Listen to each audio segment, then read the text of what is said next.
특히 올해 같은 경우에도 이제 틀렸다 하면서 욕을 많이. 올해 망했으니까 내년엔 또 잘해야 되잖아요. S&P 500이 10% 하락을 했어요. 근데 그 10%까지는 보호를 해줘요. 요즘에는 말이에요, 해외 주식을 24시간 동안 언제든지 시차 없이 할 수 있어요. 진짜? 나무증권. 안녕하세요. 미국 주식 스포일러 토크쇼 유별난 수다의 저는 이유림이고요. 저는 우세현이고요. 저는 심두보입니다. 네, 오늘 또 저희가 이렇게 미국 주식 이야기를 하려고 모였는데 오늘은 내년 2024년도가 이제 다가오는데 전망에 대해서 얘기를 해본다고 제가 들었습니다. 내년 전망 어떻게 보고 계신가요? 일단은 뭐 가장 쉽게 전망할 수 있는 거죠. 투자은행들이 내년 S&P 500이 몇으로 끝날 것인가 이런 거 이제 내놓는 시기가 됐거든요. 그래서 한 몇 주 전부터 이렇게 하나씩 나오고 있어요. 최근에도 맞아요, 계속 맞아요. 나오고 있고 일단은 좀 부정적으로 보는 데가 JP 모간 4,200 좀 거기는 좀 약간 유별나게 좀 낮게 내는 것 같긴 하더라고요. 맞아요. 오늘 기준으로 이 S&P 500이 4,569, 맞아요. 4,570 정도잖아요. 4,200이면 오히려 더 안 좋아진다 이런 얘긴데. 그쵸. 뭐 대략 계산해도 한 5%에서 7%는 빠진다는 얘기니까 그러니까요. 안 좋은 거고, 그 다음에 한 올해랑 비슷하게 가겠다. 비슷하게 가겠다는 게 안 오르는다는 얘기거든요. 모간 스탠리랑 바클레이즈가 한 4,500 정도 예상을 했고, 그다음에 골드만삭스가 한 4,700 내놨어요. 좀 비슷하죠. 최근 그 S&P 500이랑 거의 뭐 막 상승을 예상해도 큰 폭의 상승을 예상한 데는 많이 없는 것 같긴 하더라고요. 네, 그래도 좀 높은 데들이 있어요. 그러니까 뱅크 오브 아메리카가 5,000, 그리고 도이치뱅크가 5,100 내놨어요. 그래서 이제 블룸버그가 이제 얘네들이 내놓은 거 평균을 치죠. 또 그 평균 하면은 4,664가 나옵니다. 거의 뭐 횡보 수준에 머무르는. 그러니까요. 근데 내년에는 또 미국에 대선도 있잖아요. 맞아요. 그럼에도 불구하고 4,600선에 그냥 머무를까요? 그 전망 얘기하면서 제가 항상 또 드리고 싶은 얘기가, 보통 이 우리가 얘기하는 어떤 S&P 500이 내년에 어떨 것이다라고 얘기하는 것들이 보통은 다 베이스 시나리오에 대한 전망이에요. 그래서 이 투자은행들은 뭐 만약에 이런 좋은 시나리오가 펼쳐졌을 때는 이렇게 갈 것이다. 뭐 최악의 상황에는 뭐 더 밑으로 갈 것이다. 이런 예상도 다 내놓거든요. 거의 뭐 되게 넓게 범위를 잡고 예상을 내놓는 편이네요. 그러면은. 그렇죠. 베이스 시나리오의 가능성이 한 50%, 60%예요. 뭐 월스트 케이스도 한 15%, 불 케이스도 한 뭐 5%에서 15% 이렇게 되니까 주가가 크게 올랐다고 해서 얘네들의 예측이 또 틀린 것만은 아닌 거죠. 그러면 에디터님들은 이런 전망을 좀 투자할 때 믿는 게 좋다 이렇게 보시나요? 저는 그래도 참고는 하는 것 같아요. 특히 올해 같은 경우에도 이제 틀렸다 하면서 욕을 많이 하긴 했는데, 이제 그래도 뭐 하루 종일 증시만 보면서 연구를 하는 전문가들이다 보니까 아예 근거 없는 말을 하는 건 아니잖아요. 참고할 만한 인사이트들은 분명히 있는 것 같아요. 저는 사실은 요거 뭐 믿느냐 안 믿느냐를 떠나서 요 보고서 한 번씩 읽어보시면 좋다고 생각하는 게, 그러니까 이 사람들이 생각하는 불 케이스에는 어떤 일이 일어나는 게 불 케이스를 보는지, 또 어떤 일이 일어나야 이 사람들이 월스트 케이스를 보는지, 이걸 알면은 느낌이 오거든요. 그러니까 막 인플레이션이 아직 계속 이어져. 그러면 그게 이제 월스트 케이스의 한 전제 조건 중에 하나인데, 그러면 사람들은 왜 S&P 500이 기대보다 덜 갈 수 있다. 뭐 요렇게 해석이 되는 거죠. 결국에 그 사람들이 그 판단의 근거를 좀 잘 파악해 놓고 있는 게 좋다. 약간 이런 느낌이겠네요. 맞아요. 그래서 왜 월스트 케이스의 전제 조건은 이런지, 베스트는 이런지, 뭐 요런 거 아는 거죠, 뭐. 그러면 이 횡보할 때 사실 오르거나 내리거나 하면 뭐 반대 포지션도 취할 수 있고 한데 이 횡보할 때가 투자가 제일 어렵잖아요. 맞아요. 그 흐름을 되게 잘 타야 되고, 저도 올해 초에 사실 이런 흐름을 타기가 굉장히 어려워서 제 개인적으로는 좀 난항을 겪은 한 해였는데 내년에 올해 망했으니까 내년에 또 잘해야 되잖아요. 내년에는 조금 어떻게 하면 좋을지 또 오늘 준비해 주셨다고 해서 여쭤보려고 합니다. 이렇게 생각하시면 좋을 것 같아요. 그 투자은행에 있는 애널리스트들, 뭔가 전문가라고 말하는 이 사람들조차 시나리오를 나눈단 말이에요. 그리고 그 범위를 굉장히 넓게 가져가죠. 요럴 수도 있고 요럴 수도 있고 요럴 수도 있다. 이 사람들조차 그러는데 저희가 이 타이밍을 갖고 이때 들어가서 이때 나오면은 돈을 벌 거다. 뭐 이런 식으로 판단하는 게 굉장히 좀 어리석은 짓일 수도 있다는 생각이 들어요. 저는. 위험한 것 같아요. 네. 그래서 제가 오늘 소개하는 ETF는 좀 특수한 ETF이긴 한데, 그 버퍼 ETF라는 거예요. 버퍼가 혹시 뭔지 아세요? 버퍼? 뭐 약간 그 자동차 범퍼처럼. 맞아요, 범퍼. 충격을 약간 흡수해주는 그런 걸 얘기하는 건데, 여기서 충격은 그거죠. 하락. 우리 투자자에게 있어서 충격이라는 하락밖에 없으니까. 제일 큰 충격. 그 충격을 어느 정도 흡수해주는 ETF예요. 버퍼 ETF 종류도 여러 가지가 있는데, 뭐 가령 예를 들자면 S&P 500이 10% 하락을 했어요. 근데 이 버퍼 ETF는 그 10%까지는 보호를 해줘요. 오. 아, 그러면 뭐 주가가 하락을 해도 제 계좌가 안 녹는다 뭐 이런 거. 안 까지는 거죠. 아. 그리고 그 대신에 이제 희생을 해야 되는 게 있죠. 그래서 뭐 가령 대가가 없을 순 없죠. 대가가 있죠. 10%를 보호해 줄 테니 너가 만약에 이 S&P 500이 15% 넘게 올라가도 딱 15%까지만 먹어라. 아, 그럼 캡도 같이 씌우는 거네요. 그래서 그걸 업사이드 캡이라고 부르고 밑에 그 보호해 주는 거를 다운사이드 버퍼라고 불러요. 요 두 가지가 갖춰진 게 이제 버퍼 ETF인데 이게 생각해 보면 정말 매력적이긴 해요. 그렇긴 그러니까 하네요. 내가 뭐 잘 못한다면 요 정도 업사이드를 주는 거는 굉장히 또 매력적인 투자 상품일 것 같은데요? 특히 횡보장이 뭐 예상이 된다 하면 좀 더 그럴 것 같아요.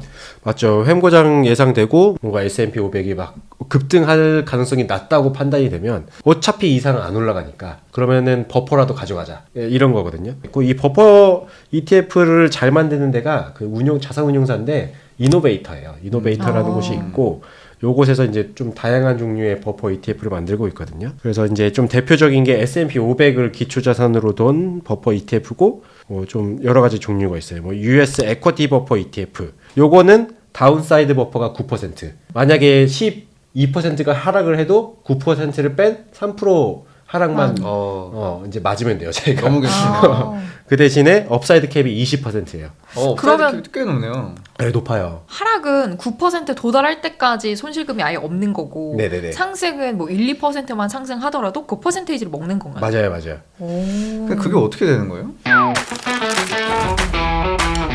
일단은 캡이 생긴다는 거는 안 좋은 거잖아요. 뭔가를 판 거예요. 옵션을 판 거예요. 그래서 여기서는 콜옵션을 판 거예요. 콜옵션 판 돈으로 풋옵션을 사요. 아, 그럼 커버드 콜을 하고. 커버드 콜 하고 그다음에 그걸로 풋옵션을 사서 이제 밑으로 빠지는 것도 방어를 하는데 사실 콜옵션을 판 것만으로 이 풋옵션에 들어가는 비용을 감당을 해낼 수가 없어요. 그래서 행사 가격이 더 낮은 풋옵션을 한 번 더 팔아요.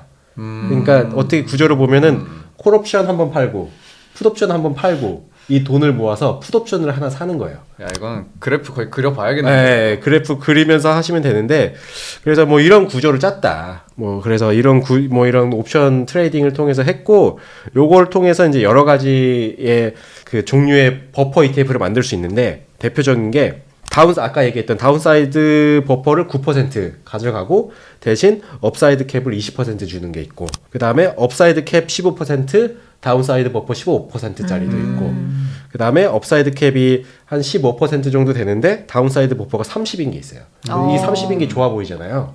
근데 이 30인 거는 또 희한한 게 5% 하락할 때까지는 손실을 봐요. 아, 그러면 5에서 30을 보호해 주는 거예요? 이제 5%에서 마이너스 5%에서 마이너스 35%까지를 보호해 주는 거예요. 그 나름 뭐 리스크랑 보상이랑 이런 거를 좀 비율을 적절하게 해서 맞아요. 그 옵션을 사고 팔고를 좀 행사 가격이나 이런 걸 조정을 하나 보네요. 그렇죠. 그래서 뭐 이제 판단을 해야 되는 거죠. 그래서 내년에 내가 S&P 500은 잘해도 20% 넘는 건 정말 힘들 거다. 그러면은 업사이드 캡이 20%짜리를 찾는 거죠. 그걸 찾아서 들어가는 거고 이제 반대로도 생각을 해볼 수가 있어요. S&P 500이 내년에는 적어도 15% 이상 빠지는 거는 이 이상 내려가는 거는 쉽지 않을 거다. 그럼 이제 다운사이드 버퍼를 한 그 정도에서 설정을 한 다음에 업사이드 캡을 가져가는 거죠. 사실은 이제 말로 이렇게 얘기를 하다 보면 좀 헷갈리실 수 있는데 뭐 특정 상품 하나 딱 들어가서 그 설명서 보시면 좀 이해가 되실 거예요. 그래도 하락을 예상하기보다는 상승을 점치고 있는 투자자분들한테 더 유리한 선택지가 될 것 같은데요. 그렇죠. 보통 사람들은 이런 얘기 하면 본인이 먹는다고 생각을 하시거든요. 그래서 이제 아마도 이제 업사이드 캡을 중심으로 많이 보실 거예요. 그래서 업사이드 캡 내가 봤을 때는 뭐 잘해야 10% 올라갈 것 같다. 그럼 한 뭐 10%, 15% 업사이드 캡이 있는 버퍼 ETF를 찾으시면 되는 거고 제가 이제 S&P 500 관련된 ETF들을 설명을 드린 건데 이거 외에도 뭐 이제 성장주 관련된 버퍼 ETF도 있고 이머징 마켓 버퍼 ETF도 있고 뭐 US 스몰캡 파워 ETF 버퍼 ETF 이런 것도 있어요. 그러니까 뭐 이거는 러셀 2000 관련된 ETF일 가능성이 높은데 그렇게 해서 이제 기초 자산이 다른 것들도 많고 아마도 여러분들은 나스닥 100 ETF와 관련된 버퍼 ETF를 찾아보시게 될 겁니다. 이노베이터에서 만든 건데 그로스백 파워 버퍼 ETF라는 게 있어요. 근데 이거는 기초 자산이 QQQ예요. 그래서 이 기초 자산을 통해서 이제 여러 가지 이제 옵션들을 주는 거죠. 그러니까 이게 계속 변해요. 왜냐하면 옵션 가격은 시세 거래거든요. 저기 노량진 시장처럼 시세로 거래되는 옵션 가격은 그렇기 때문에 업사이드 캡이 조금씩 계속 변하는 게 있거든요. 이제 제가 좀 체크했을 때 이 QQQ 버퍼 ETF 같은 경우에는 다운사이드 버퍼가 15%, 15%까지 까줘도 괜찮다.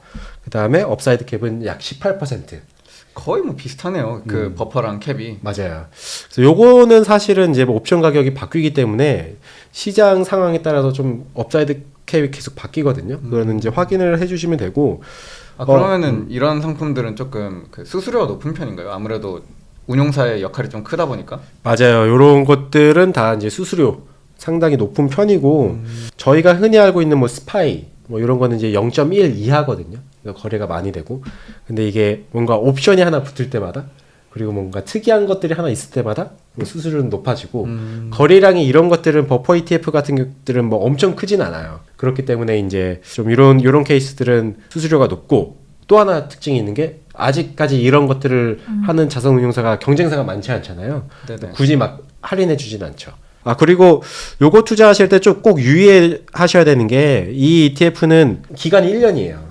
기간제 ETF예요? 네, 기간제 ETF예요. 왜냐면 옵션이라는 거는 기간이 딱 정해져 있잖아요. 언제 행사할지. 네. 그러면은 ETF가 제공하는 뭐 업사이드 캡이라든가 다운사이드 버퍼라든가 이런 걸 누리려면은 이거를 12개월 꼭 보유하고 계셔야 돼요. 그러니까 중간에 근데 이 버퍼 ETF를 살 수도 있잖아요. 그러더라도 만기일까지는 보유를 해야 만약에 그 이상 하락했을 때 그 어떤 보상 같은 걸 누릴 수가 있다. 이런 거는 굉장히 이제 특징적인 점이죠. 그럼 만약에 뭐 만기일이 한 12개월 남았는데 이 정도 그냥 해서 바로 매도를 해버릴래 하면은 그 중간에 매도했을 때 만약에 그냥 하락 그 손해 구간이었다면은 그거에 대한 버퍼를 잘 못 누리는. 그렇죠. 그래서 요거는 좀 장기 투자용. 1년을 장기 투자라고 봐도 될지 모르겠지만 어쨌든 1년 이상 최대 1년 이상 들고 있어야 되는 ETF라고 보시면 되고 뭐 이거 매월 나와요. 1월에 나오는 거. 그러니까 January 시리즈라고 하는데 뭐 February 뭐 이렇게 계속해서 쭉쭉쭉 월마다 나오는 ETF라고 보시면 되고 내년 같은 장에는 좀 좋지 않을까 싶어요. 뭐 투자은행들 그 처음에 말씀해주신 어떤 그런 전망들이랑 같이 비교해가면서 이제 뭐 불 시나리오는 어떻고 베어 시나리오는 어떠니까 종합해봤을 때 베어 시나리오에서 한 뭐 최대 해봤자 한 15% 빠지겠다 싶으면은 버퍼가 15%인짜리 그런 뭐 S&P ETF를 사도 괜찮고 할 것 같네요. 사실은 지금 그 밸류에이션 멀티플이 굉장히 좀 높은 편이긴 하거든요. 그래서 S&P 500 전반적으로 봤을 때 막 무슨 엄청난 폭등이 있으면은 우리는 또 새로운 시대를 맞이하게 되는 거죠. 네, 이렇게 오늘 횡보장 시나리오에 살펴볼 수 있는 ETF, 버퍼 ETF를 알려주셨는데 이렇게 투자 시나리오를 한눈에 살펴볼 수 있는 곳이 또 있잖아요. 어딘지 아시나요? 한눈에 살펴보니 혹시 이 머니네버 슬립 책에도 다양한 투자 시나리오가 실려 있는데 약간 끼워 팔기. 네. 많은 분들 또 관심 가져주셨으면 좋겠습니다. 머니네버 슬립 뉴스레터와 네이버 프리미엄 콘텐츠 지금 바로 구독해보세요.